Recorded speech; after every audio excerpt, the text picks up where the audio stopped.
Please, darling, cheat on me. Why did I keep fantasizing about catching my boyfriend in bed with another woman?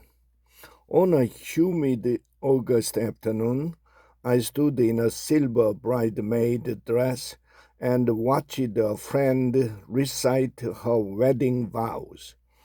I had left my then boyfriend behind in San Francisco. At 24, I was falling in love with him, enjoying our slow progression, but I wasn't ready to take him to a wedding. As the groom recited his vows, tender and clever, I drifted into fantasy, a fantasy in which my boyfriend was in bed with another woman. Hit the shot through my neck. I didn't imagine the face of this other woman, and I didn't imagine them having sex. I only imagined my rage at the sight of his unmade bed. I don't know how I knew, but I knew in my fantasy I would be able to smell betrayal. The groom kissed the bride. People clapped, and so did I. But in my mind, I was 2,500 miles away, standing angrily in the bedroom of the boyfriend, who never actually cheated. I spent the entire wedding cultivating a fantasy I would harbor for decades. The details never change, just the man. I learn I have been cheated on.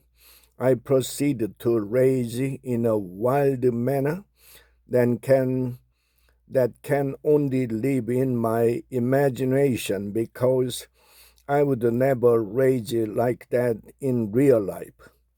I shatter ceramic plate, rip his shut up hangers, and toss them out the window.